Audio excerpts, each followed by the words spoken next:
Welcome everyone to Spotlight Features Youth Impact, where we celebrate the incredible stories of young Canadians who are making a difference in their communities. I'm Marshall Crocker, and I'm thrilled to take you on this inspiring journey. Rogers acknowledges we are situated on the lands within the Haldimand Treaty of 1784. The treaty is a formally ratified agreement acknowledging 6 miles on either side of the Grand River as treaty territory belonging to 6 nations of the Grand River. This region is located within the traditional territories of the Neutral, Anishinaabe, and Haudenosaunee peoples.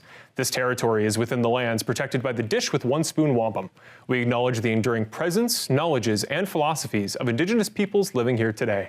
We acknowledge the continuing accomplishments and contributions that Indigenous peoples make in shaping Waterloo Region.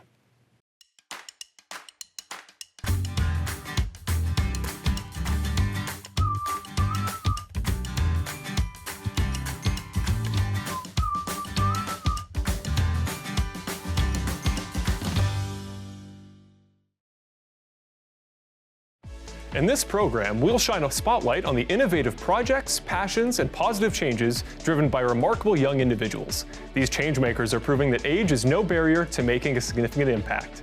Like all of you watching, I come from my own unique academic background, and I'm just finishing up my degree in Sport Media Television from Toronto Metropolitan University. Academics can take us down a variety of unique pathways, and my high school co-op back in 2019 is what led me to where I am today at Rogerstv. All that said, why don't you sit back, relax, and get ready to be inspired by the stories of young Canadians who are shaping the future. This is Spotlight Features Youth Impact. Today, we're kicking off with Sydney Hunt in Nanaimo, BC. After the heartbreaking loss of her brother, Sydney has dedicated herself to educating others about the vital importance of organ donation. Her unwavering commitment to this cause has earned her the Youth Resiliency Award at the 2025 Nanaimo Women of Influence Awards Gala.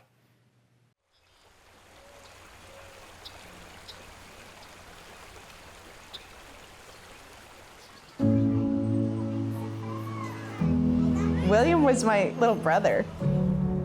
He was my best friend.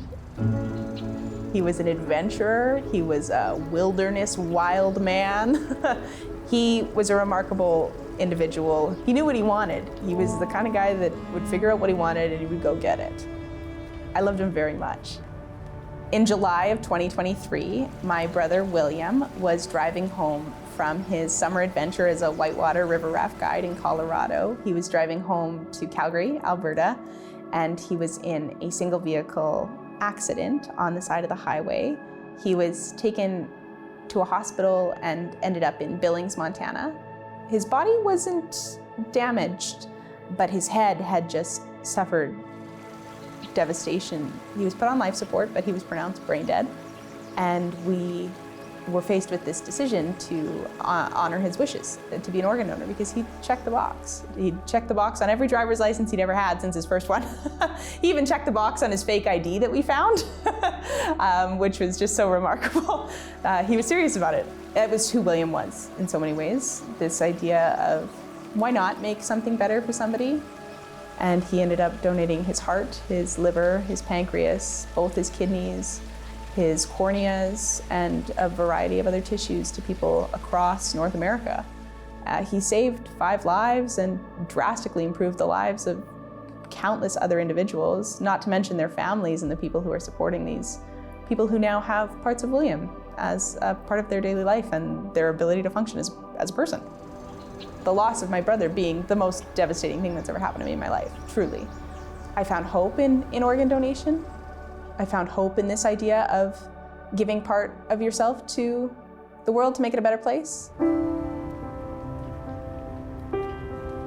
After William died, I came home and it was 6 days later I gave blood for the first time and I cried. I was grateful to be able to give just a bag of blood in the hopes that somebody was going to use it in a way similar to the way that my brother was able to give his organs and to give life in that way. Following that donation, I called Canadian Blood Services and I set up a Partners for Life team in honor of my brother. We have almost 100 individuals on our team. They give blood in remembrance of my brother. Goodness doesn't need to stop at William's donation. I think that it can continue on. I volunteer with Canadian Blood Services. I really love it. I get to stand around and chat with donors. I get to talk to them about organ donation and about the stem cell registry and about why they choose to give blood. They say, oh, thank you so much for volunteering. I say, thank you for being here and giving this precious gift of life. You just saved a life today. What an amazing way to contribute to the community that we live in. I like advocating for organ donation because I know that I have a powerful story. I don't have a powerful story. William has a powerful story. Talk to your loved ones. It's so easy to say, hey mom, hey dad, I think if something were to happen to me, I'd like to be an organ donor. It's more likely that you're going to need an organ than you're ever going to be able to give an organ. It's more likely that you're going to need blood than you are going to give blood. So turn the tables, check the button off, join the stem cell registry, donate blood. It's quite easy, it's fun. It's so important to me because I've seen how it can change lives. It's so important to me because it has taken hurt and pain and devastation, and it's turned it into hope. So I'm glad that there's a heart beating out there, there's lungs breathing out there, there's people who are able to hug and kiss their kids, their grandkids, their spouses, their sisters, knowing that his gift has brought even one more smile to somebody's face is just such a treasure, let alone the hundreds of thousands of millions of smiles that have happened since his death and through his gift. I think he'd be really excited about it. In every school, there's that one student whose story goes beyond the classroom, somebody who turns a challenge into a mission. Mark is one of those students. After walking away from robotics in junior high, he returned in his final year determined to make an impact, not just on the robot, but on the team. What he achieved has surprised even him. Here's Mark's story.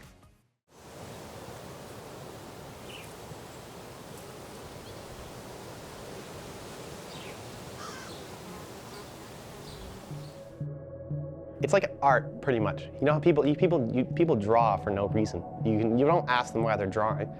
You get to build and express yourself in your builds, and it really helps you just connect with your creative side. Is really why I joined robotics. Well, I got into robotics in grade 7. I thought it was like a cool thing, and I saw my brother doing it. He's a little bit older than me. And when I joined, I was really expecting to do a lot of stuff for the team. But the older students kind of disregarded me because I was younger and figured I wouldn't be able to help as much. So I stuck around until grade 9, and I just decided to leave because I wasn't able to do as much as I wanted to. Getting pushed aside really made me feel like the other older students didn't really understand what made a useful teammate. It has nothing to do with age. It has all the things to do with passion and drive. And it made me think a lot more about how I was going to act when I was their age. The younger students can be just as good, if not better, than the older students. Because if they get good when they're young, they'll stay here for 5 or 6 more years and be amazing by the time they graduate. And that's an asset to the robotics team because they're able to teach the next generation of younger students everything they learned and elevate the robotics program even higher. What brought me back in grade 12 was seeing the success of my friend Declan and seeing how he was no longer an unvalued asset on the team. He's actually one of the most important members of his team. And seeing that made me think, well, maybe I can be an important asset to my team if I join.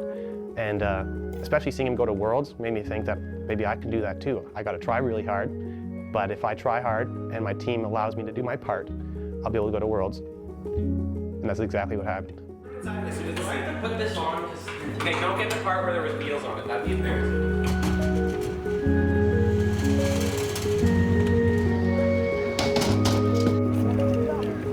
So I came back with seemingly no experience with building specifically, and I wanted to build. I needed to learn how, so first thing I did was talk to the team captain, Julian, and ask him, what can I do? And he said, work on the intake for the robot. Trial by fire, I guess. He just pushed me into the deep end and let me learn by doing, and that was a very welcoming feeling. After rebuilding more in the 1 year than I had done in the previous 3 that I was joined robotics, I was actually able to improve enough, and it worked flawlessly throughout the competition at Worlds. Going to Worlds made me want to go into engineering like 10 times more, So you can see what's possible. Like you look at your robot and you know what it can do. Then you look at other robots and you're like, what is this gonna do? Am I gonna lose really bad or am I gonna win? And it just makes you more curious for everything in that field. And you see what's possible. And then you realize how many doors that you have yet to open. And it just makes you more driven to open all of those doors that you have yet to open. I guess it impacted my life by allowing me to actually believe in myself. You know, I told everybody, yeah, we're gonna make it to Worlds, that's the goal. I believe that we're gonna do that. But I was just saying that I didn't actually believe that we were gonna do that. And actually succeeding, and you think that I can do what I set my mind to. If I say I can do this, and I really believe it, or I really want to do it, maybe I can, and there's no reason I can't.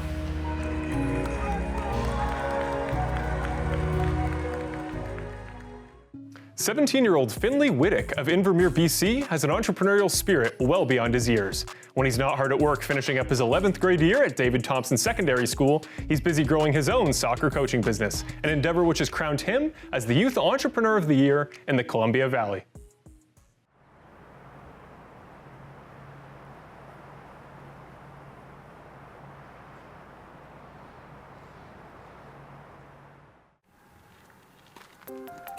Soccer has been a big part of my life since I was 4 years old. I've played every year, played in multiple different leagues. I've made so many friends through it. I've made a business through it now. It's kind of wrapped around my whole life in so many different ways. Go! You dribble with your... Wait, does that mean because I reversed it? I remember Finley's love for soccer started when he was 4 or 5 years old at the soccer field here. And he had a real passion for the game. He would be there early before practice and stay after practice. And he was always super competitive. All the other kids were picking flowers or like not really paying attention, but I was kind of like huge into it. The soccer camps came from multiple trials of me running through business ideas. I'd be like, oh, I'm gonna start this up, I'm gonna start this up. It was like still around the age where I would be in camps, but there wasn't really anything offered in the valley, so I decided that that's what I wanted to do. He had come up with so many business plans before that, and they were all pretty good, like a good exploratory exercise. But when he came up with this one, and he wrote the business plan, crunched the numbers, had it all laid out, ready to go, and when he showed it to us, we thought, okay, that's got legs.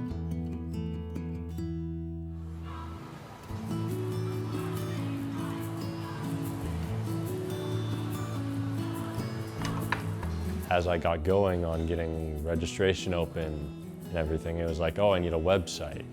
And now I need these registration forms. Now I need to book the fields. Now I need to actually get kids into the program.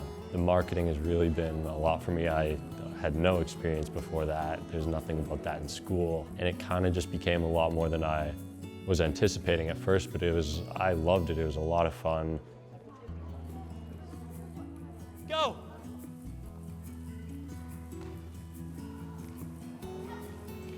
Oh no! Oh, what a goal! It was a really good success the first year. I did 2 camps in Invermere and it was great. And so we decided to do a winter camp and then a spring camp. And then the next year, since we had had so much success, we decided to try and go out of Invermere to Kimberley and Fernie. Filled both camps and we had great feedback from both places. Oh, good moves, Hadley.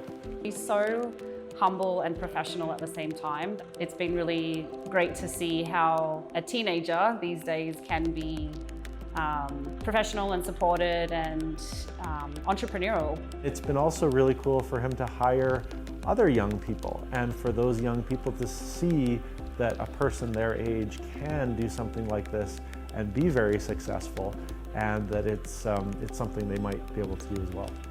The kids have really thrived from it. It's driven their love for soccer even more because he shows up with such passion around what he does. I've learned a lot, but I've learned that you really need good people to be supporting you and to keep it going. My parents, other people in the community who have really pushed this, even parents of the camp, If I can grow it to a point where it can be something I can do for a full-time job, even if this turns out to be a little side thing for me for a while and I grow on something else, that would be amazing.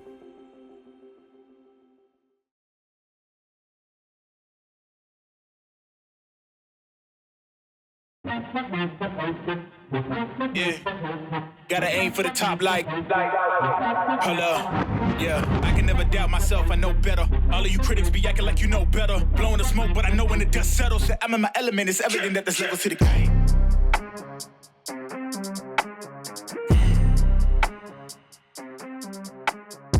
I was the photographer for the Northern Spirits, and we went down for a football game of I think the last week of August. We're playing in a 9-person league.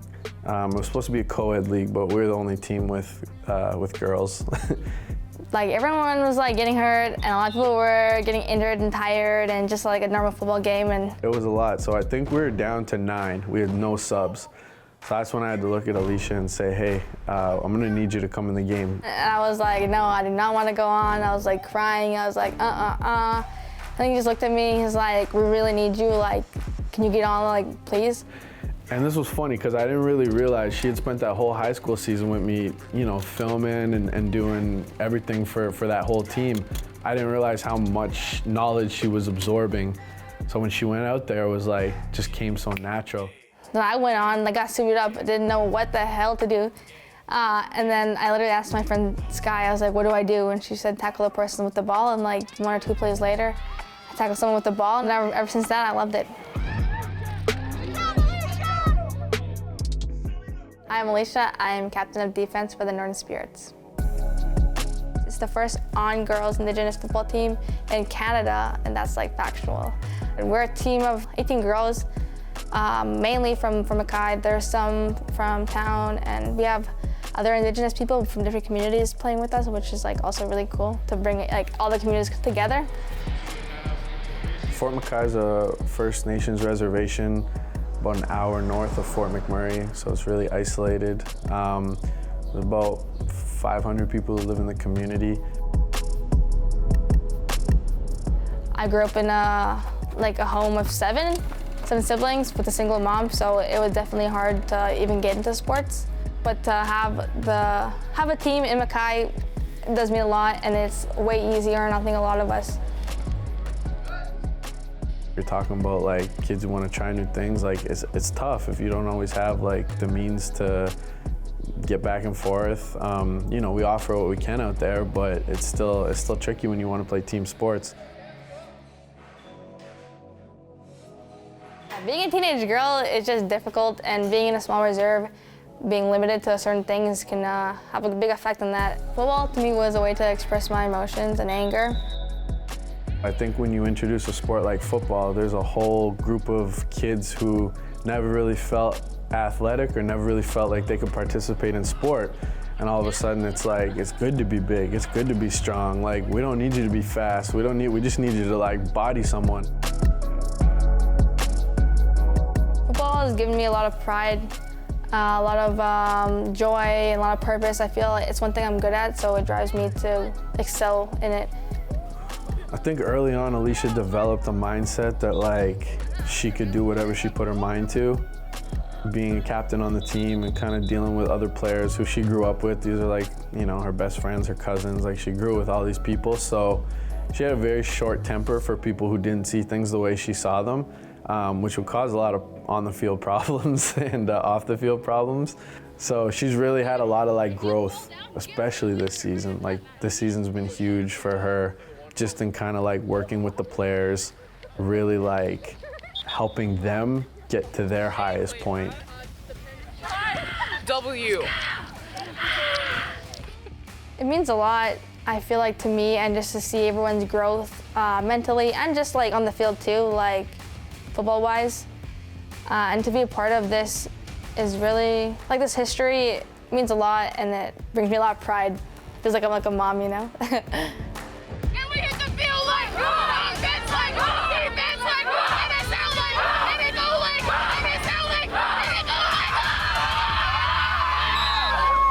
If I didn't join football, I definitely wouldn't be here where I am right now. My coach definitely helped me a lot through a lot of things, and I definitely wouldn't be who I am and where I am today if it wasn't for him. There's nothing better I can think of to like have someone like that pave this road for all these people coming up. Like she's such a good role model, and she's such a strong leader. She understands the impact that she's having for those ones coming after her and even the ones that are with her. And yeah, I'm just so proud of like who she is, everything she's like been able to accomplish, everything she's went through. Like she's a special individual.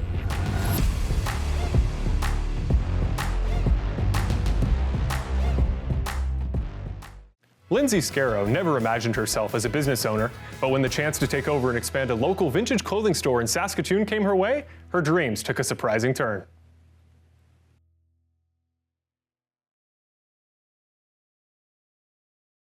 I wouldn't have probably started a business on my own. That was never something that I really had on my radar, but now that I have it, I couldn't imagine not having it. It's like my entire life. I don't know what I would do all the time if I didn't have it.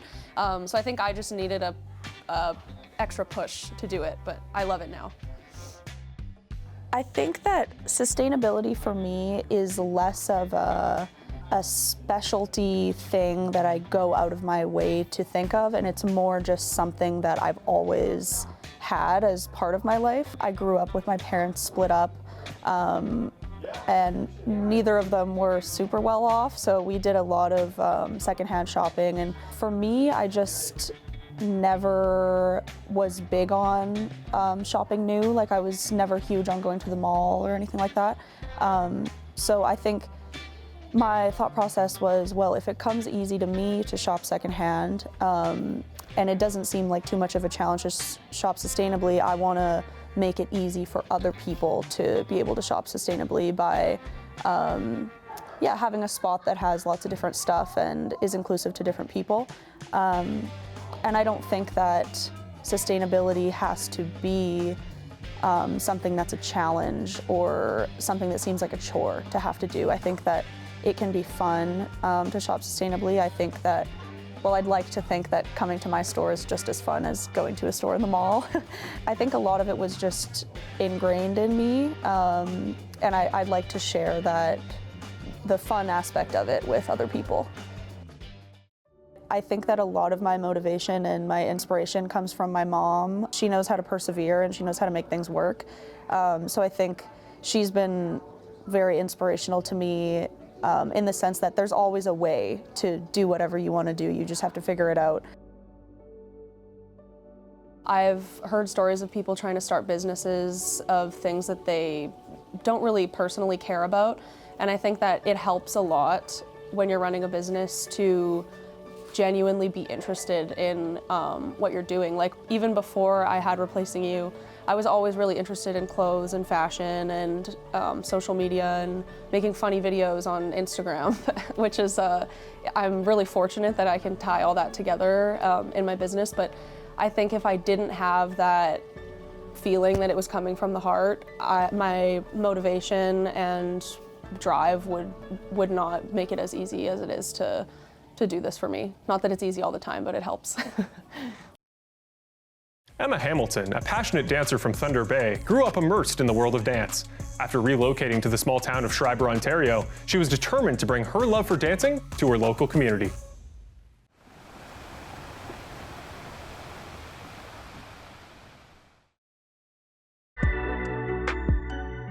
What makes me passionate about dance is that every move tells a story.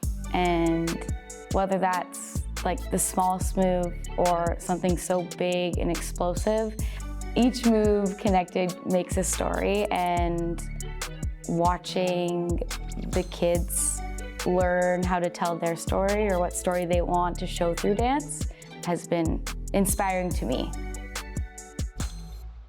We're just gonna be dancing, having fun, dance.